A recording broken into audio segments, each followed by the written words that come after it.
সবাই গেলে সাধু হবে না,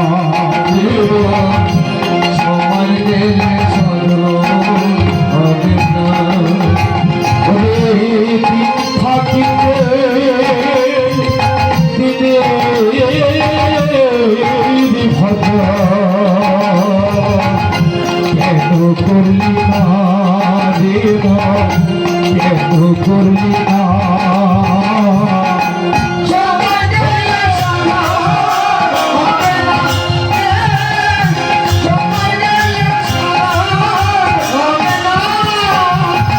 ওরে জানো না ভালো দিলে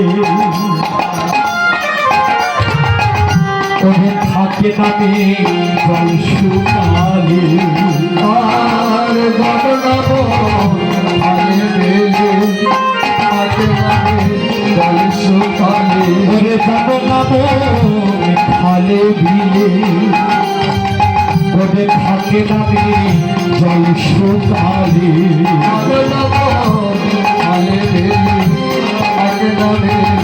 জল শুকালে। ওরে কি হবে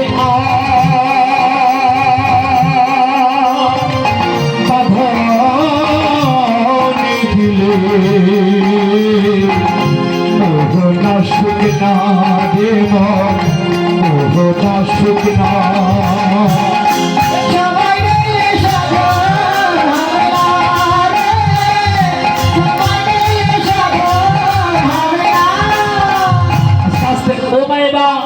কি বললেন জানো না রে মনে খালে দিলে মিন থাকে না তোমার জল শুকালে। জল যদি শুকিয়ে যায় যেমন মাছ থাকে না, জল শুকিয়ে গেলে যেমন ওই পুকুরে মাছ থাকে না। মা এখানেই মহাজন সিদ্ধান্ত দিলেন তোমার এই দেহের রস যদি শুকিয়ে যায় পরমাত্মা রূপী ভগবান তোমার এই হৃদয় সিংহাসনে আর বসতে পারবে না। বললেন সময় থাকতে সাধন ভজন করো হে জগৎজি, অসময়ে বেশি করে মিশেছি খেতে মজা, অসময়ে বেশি করা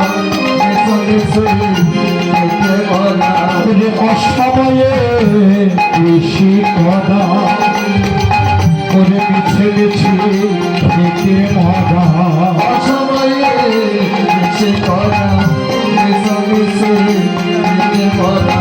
রে যদি হয় করে বিজে যদি ফল্প ধরে না দেব, ফল্প ধরে না।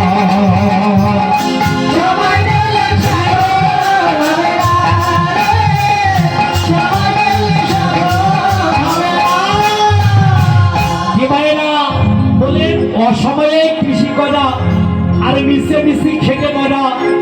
যে অসময়ে ভজন করলে হবে? হবে না। আপনি বার্ধক্যকালে আপনি হরিভজন করতে গেছেন, মায়েরা মনে রাখবেন কথাগুলো অপ্রিয় হলেও চির সত্য কথা। আমরা দেশ দেশান্তরে যাই হরিনাম সংকীর্তন করতে, জানেন অনেক কমিটি বৃন্দ বলে, দাদারা বলে যে দাদা 10টা মিনিট সময় দেন, আপনাদের রুমের ব্যবস্থা করছি। এখন আমরা বেডিং নিয়ে যাচ্ছি, এমন সময় যে বাসায় লাগবে 70 বছর বা 80 বছর বয়স হয়ে গেছে আমার ওই ঠাম্মা এসেছে রুমটা খুলে দিতে। চাবি রেখেছে কোথায়?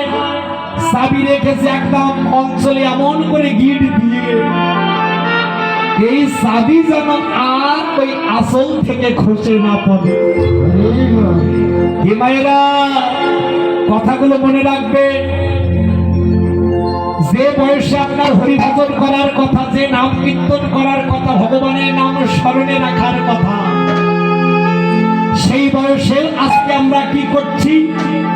এই ধন ঐশ্বর্যের পাহারা দিয়ে যাচ্ছি।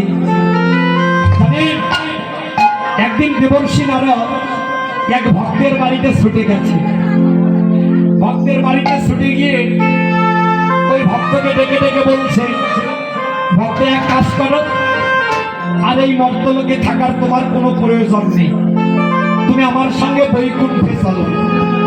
বাবা ওই ভক্ত ডেকে ডেকে বলছে, দেবর্ষি এই সবেমাত্র বিয়ে করলাম, এই যে আমার সন্তানগুলো দেখতে পাচ্ছেন ছোট্ট ছোট্ট, এরা না হয় একটু বড় হোক, তারপর না হয় আমি আপনার সঙ্গে বৈকুণ্ঠে যাব। আপনি না হয় 2 মাস পরে আসুন। এবার 2 মাস পরে এসেছে, এসে কি দেখলেন ওই ভক্ত ওই বাড়িতে আছে। বললো, ভাই তোমার কি এখনো সময় হয়নি, বৈকুণ্ঠে যাবে না? বললো, দেবর্ষি এক কাজ করো, তুমি না হয় আর 5টা মাস পরে আসো। 5 মাস পরে এসেছে। এইভাবে দেবর্ষি নারদকে বারবার ঘোরাতে ঘোরাতে অনেক দিন পর এবার দেবর্ষি নারদ এসেছে সেই ভক্তের দুয়ারে। এসে কি দেখলেন মা? দেখতে পেলেন যে আজকে ওই ভক্তের যে ছেলে সন্তান